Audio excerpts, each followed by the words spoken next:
بسم اللہ الرحمن الرحیم۔ ناظرین، ہماری آج کی ویڈیو آذربائیجان اور آرمینیا کے درمیان جو جنگ ہو رہی ہے اس کے متعلق آج کی ویڈیو ہوگی۔ یہ دونوں ممالک جو ہیں یہ رشیا سے 1991 میں یہ دونوں ممالک آزاد ہوئے، اور ان میں ایک ملک جو ہے آرمینیا، اس میں 95% جو لوگ ہیں وہ کرسچین رہتے ہیں، یعنی عیسائی لوگ، 95% عیسائی لوگ یہاں پہ رہتے ہیں، اور دوسرا ملک جو آذربائیجان ہے اس میں 95% مسلمان ہیں۔ آپ یوں کہہ لیں کہ ایک مسلمانوں کا ملک ہے اور دوسرا عیسائیوں کا ملک ہے، اور ان دونوں کے درمیان جنگ کیوں ہوئی، اس کی کیا وجہ ہے؟ جس طرح پاکستان 1947 میں بنا اور اس کا کچھ علاقہ متنازع جو کشمیر ہے، یہ اس وقت اس کا مسئلہ حل نہیں ہو سکا، تو یہ آج تک متنازع ہے۔ اسی طرح سے آذربائیجان کا کچھ علاقہ جس کا نام ہے نگورنو کاراباخ، یہ جب دونوں ملک آزاد ہوئے تو یہ علاقہ جو ہے یہ آرمینیا نے اس پہ قبضہ کر لیا، لیکن یہاں پہ مسلمان لوگ رہتے ہیں، آبادی مسلمانوں کی ہے، اور پھر یہ آذربائیجان نے اقوام متحدہ میں اس کا رابطہ کیا اور اپنی اپیل کی کہ یہ مسلمانوں کا علاقہ ہے اور یہ ہمارا علاقہ ہے، یہ ہمیں دیا جائے۔ تو جس طرح کشمیر کی قراردادیں اقوام متحدہ میں پاس ہوئیں کہ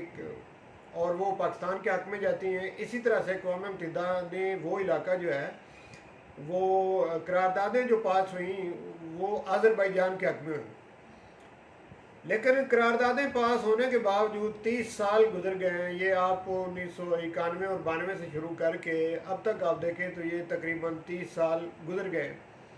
لیکن یہ مسئلہ حل نہیں ہوا۔ اور اب جب یہ جنگ شروع ہوئی ہے، یہ 26 تاریخ کو 26 اکتوبر کو یہ جنگ اب شروع ہوئی ہے، اس کو اگر آپ 26 سے دیکھیں تو کتنے دن ہو گئے، 30 4 اور آج کوئی 8 دن ہو گئے ہیں اس جنگ کو شروع ہوئے۔ 8 دن کی یہ جنگ جو ہے یہ تقریباً اب جس مرحلے میں یہ داخل ہو گیا ہے، یہ فیصلہ کن مرحلہ جو ہے یہ دکھائی دے رہا ہے۔ ابھی تک جو ہے کامیابی آذربائیجان کو مل رہی ہے۔ آذربائیجان نے اپنے بہت سارے گاؤں اور بہت سارے علاقے جو ہیں وہ آرمینیا سے آزاد کروا لی ہیں اور وہاں پر اپنے جھنڈے لہرا دیے ہیں۔ اور ناظرین، مزے کی بات یہ ہے کہ آذربائیجان کے جو فوجی ہیں وہ جنگ تو خود لڑ رہے ہیں، لیکن ان کو جو اخلاقی طور پہ جو ان کی مدد کی جا رہی ہے وہ ترکی کی طرف سے اور پاکستان کی طرف سے ان کو سپورٹ ہے، اور جہاں جہاں وہ جو بھی گاؤں فتح کرتے ہیں وہاں پہ جو جھنڈے لہراتے ہیں، کئی علاقوں میں انہوں نے پاکستان کے جھنڈے لہرا دیے اور ترکی کا جھنڈا جو ہے وہ بھی ساتھ لہراتے ہیں، اپنے ملک کا جھنڈا بھی لہراتے ہیں۔ تو یوں لگتا ہے کہ جیسے یہ 3 اسلامی ملک مل کر یہ جنگ لڑ رہے ہیں۔ ترکی نے تو یہاں تک بھی کہہ دیا ہے، آج بھی ترکی کا جو بیان تھا، ترکی نے کہا کہ جب تک ان کا جو مین علاقہ ہے نگورنو کاراباخ شہر جو ہے، اب وہ وہاں تک پہنچ گئے ہیں آذربائیجان کی جو فوجیں ہیں، تو ترکی کے صدر نے کہا کہ جب تک یہ علاقہ آذربائیجان کی فوج جو ہے وہ اس کو فتح نہیں کر لیتی، اس وقت تک نہ تو کوئی مذاکرات ہوں گے اور نہ ہی ترکی جو ہے وہ اس سے پیچھے ہٹے گا۔ تو ترکی کی کچھ فوجیں بھی ان کے ساتھ ہیں، اور خبروں میں تو کچھ یہ بھی کہا جا رہا ہے کہ کچھ پاکستانی فوجی بھی ہیں۔ بیانات کی حد تک ترکی جو ہے وہ کھل کر دنیا کو بیان دے رہا ہے کہ یہ علاقہ جو ہے یہ آذربائیجان کا ہے، یہ یہاں پہ مسلمان رہتے ہیں، اور اس پر ایک عرصے سے قبضہ تھا آرمینیا کا، اور آرمینیا کے ساتھ چونکہ مغربی طاقتیں ہیں اور بڑی طاقتیں جتنی بھی اپنے آپ کو پاورفل سمجھتی ہیں ان کی اسے سپورٹ تھی، اس وجہ سے اس نے یہ جو مقبوضہ علاقے ہیں ان پر اپنا قبضہ جمائے رکھا اور یہ خالی نہیں کیے۔ اور اب ہم جب تک یہ قبضہ واپس نہیں لیتے، ترکی بالکل اس کے ساتھ ہوگا اور یہ انشاءاللہ ہم لیں گے واپس۔ ترکی کے صدر طیب اردگان تو یہ کھل کر کہہ رہے ہیں، جیسے انہوں نے کشمیر کے معاملے پر بھی کھل کر بیان دیا اور کہا کہ ہم لوگ جو ہیں پاکستانیوں کے ساتھ ہیں، کشمیریوں کے ساتھ ہیں،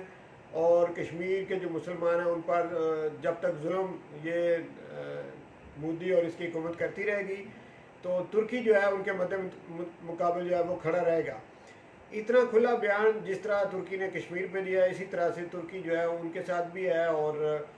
پاکستان کے جو وزیر اعظم ہیں ان کی بھی انہیں اخلاقی طور پہ ہر طریقے سے مدد حاصل ہے۔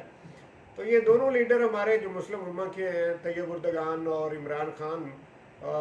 یہ ہر ایسے معاملے میں جہاں پہ مسلمانوں پہ کوئی مشکل آتی ہے یہ اپنا ایک اچھا بیان دیتے ہیں، اور مسلم امہ کو متحد کرنے میں یہ دونوں اپنی کوششیں کر رہے ہیں۔ تو انشاءاللہ جس طرح یہ جنگ جو ہے یہ اپنے آخری مراحل میں داخل ہو چکی ہے، اور اگلے چند دنوں میں اس کا فیصلہ ہو جائے گا اور آذربائیجان اپنے مقبوضہ علاقے واپس لے لے گا۔ اسی طرح سے امید کی جاتی ہے کہ کشمیر بھی ہم ایک دن آئے گا کہ ہم واپس لیں گے، اور ترکی بھی ہمارے ساتھ ہوگا، چائنا بھی ہمارے ساتھ ہوگا، اور پاکستان کی فوجیں جو ہیں ان کا تو آپ کو پہلے سے ہی پتہ ہے کہ ہر لحاظ سے ہماری فوج جو ہے وہ قابل رشک ہے، قابل تعریف ہے۔ تو ناظرین، یہاں پہ ایک جو پیغام ہمیں ملتا ہے، آذربائیجان کی جنگ اور آرمینیا کی جنگ جو ہو رہی ہے، اس سے ایک سبق ہمارے لیے ہے، ہم پاکستانی جو ہیں ہمارے لیے ایک یہاں سے ایک بڑا میسج جو ہے وہ آتا ہے کہ یہ جنگ جو جیت رہے ہے آذربائیجان، وہ اپنی جو ان کی عوام ہے وہ مکمل طور پر اس وقت ان کے ساتھ ہے، اور جو آذربائیجان کا میڈیا ہے وہ مکمل طور پر اپنی فوج کے ساتھ، اپنی حکومت کے ساتھ ہے، اور آذربائیجان کی جو سیاسی جماعتیں ہیں وہ بھی ساری ایک پلیٹ فارم پہ ہیں۔ تو اس طرح سے جنگیں جیتی جاتی ہیں، اور یہ ماحول جب پاکستان میں بھی بن جائے گا تو انشاءاللہ کشمیر جو ہے وہ ہم آزاد کروا لیں گے۔ ہمیں یہاں پہ جو بڑا دکھ اور افسوس والی جو بات ہمارے لیے یہ ہے کہ ہماری فوج جو دنیا میں نمبر 1 فوج ہے، اور اس فوج کی ہماری اپنی سیاسی جماعتیں جب مخالفت شروع کر دیں، جب ہمارا میڈیا ہی اس کے مخالف ہو جائے گا تو یہ فوج کو کمزور کرنے والی بات ہے۔